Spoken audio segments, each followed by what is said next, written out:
It's time to turn the page on more than a decade in which so much of our foreign policy was focused on the wars in Afghanistan and Iraq. When I took office, we had nearly 180,000 troops in harm's way. By the end of this year, we will have less than 10,000. I think Americans have learned that it's harder to end wars than it is to begin them.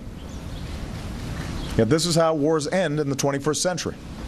Not through signing ceremonies, but through decisive blows against our adversaries, transitions to elected governments, security forces who are trained to take the lead, and ultimately full responsibility. President Obama in the Rose Garden today announcing that there will be 9,800 U.S. troops after 2014 in Afghanistan. Now, there's reaction to that announcement and the strategy behind it.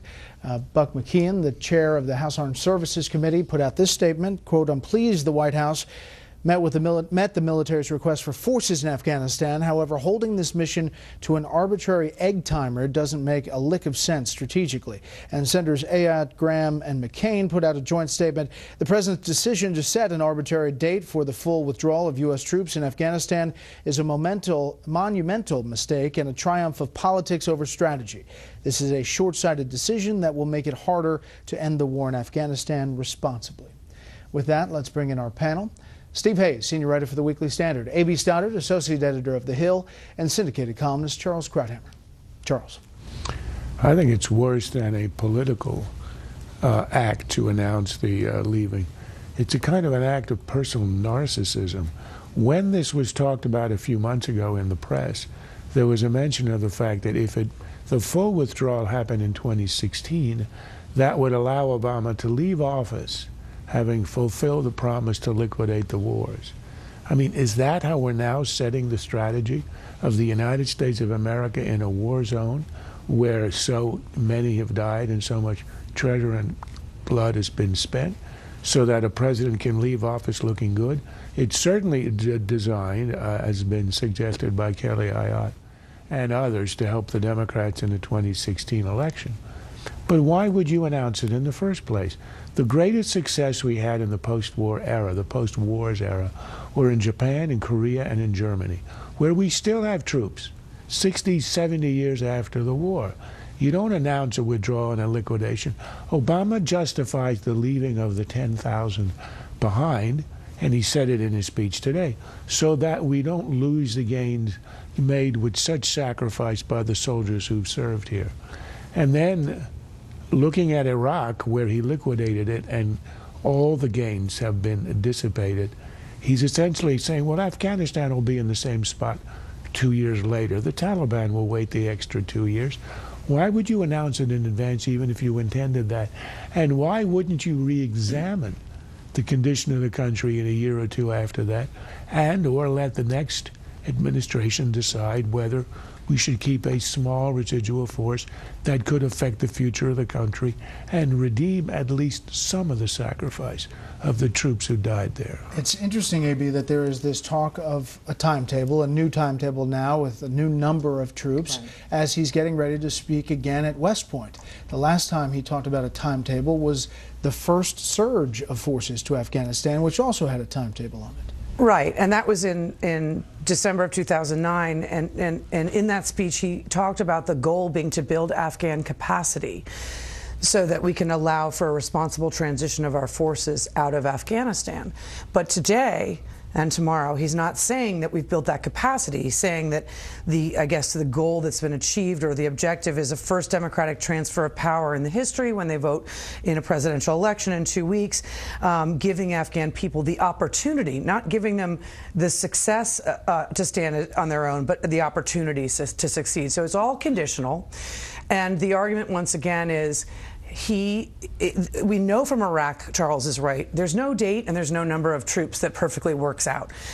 So when he says we'll stay 2 more years, which he obviously said because he didn't think it was okay to leave nothing but an embassy right now, he's hoping that he can leave at the end of his presidency, succeeding in saying, I've ended 2 wars. And that's why you heard that number that you played, Brad, 180,000 troops in harm's way when I came into office, now only 10. That is the goal, and he's not promising that we've given the Afghan people the capacity. A couple of things, Steve. One is with 9,800 U.S. troops, you're not doing a lot other than protecting yourself and maybe some training of Afghan forces. Correct. But there's not a lot of other things going on. Correct, and by definition, with that few troops on the ground, you don't have the kind of infrastructure that allows those troops to do what they need to do to be successful, to continue to take the fight to al-Qaeda, to the Afghan Taliban. You know, where are we going to be gathering our intelligence? What resources will we have outside of Kabul? The President said in his remarks today that we'll largely be confined to Kabul. You know, if you look at the next 2 years, that's not a very promising U.S. presence. It doesn't suggest that there's a commitment to success in Afghanistan, which the President, as A.B. points out, laid out in December of 2009. I think this is just an incredibly short-sighted move for a president who made the argument that this was the good war, this was the crucial war. We had to win it. It's far from clear that we're winning it. We've had some success, I think it's fair to say, since the surge, despite the fact that the President announced the surge and announced the withdrawal in the same speech. We've had some limited success in certain areas in the South and elsewhere, not as much in the East. But what the President is announcing today seems altogether too clever, too cute by half, trying to make a political argument or a public relations play when we should be talking about war and peace. But Charles, even the political argument seems to fall short, because much of the politics here seems to indicate that America would like all our troops back from Afghanistan if you ask in a poll. Either you're going to do it or don't do it. But most people would say, bring them home. Well, one of the reasons for that is if you get zero leadership from the President, Americans are always going to want to be away from war, not engage in war, or withdraw from war.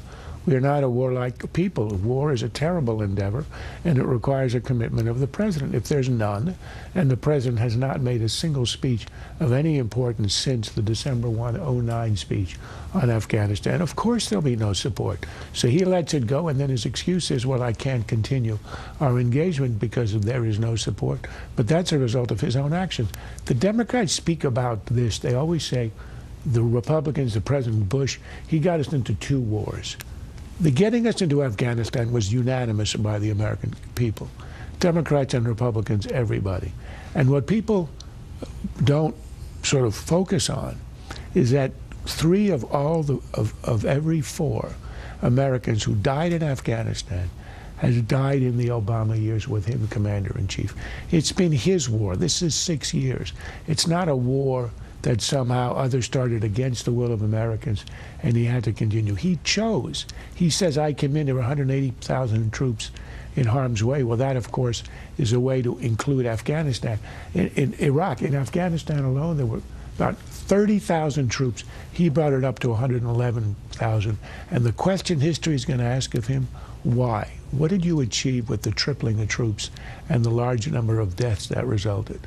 Quickly, A.B., do you think there is some part of the Democratic Party, maybe even some part of this administration, that wishes that the 2 candidates up for president in Afghanistan would not sign on to the Status of Forces Agreement, much like Iraq did not, allowing them to pull all troops out of Iraq? Well, that's interesting, actually, because if you look at polls, a majority of Americans think we should leave, but a majority of Americans think that we should have a residual force. So I don't know that you'd see a majority in either party arguing against a full withdrawal, only maybe on the left part of the Democratic Party, I think. Next up, what the outing of the CIA station chief in Afghanistan tells us about the Obama administration.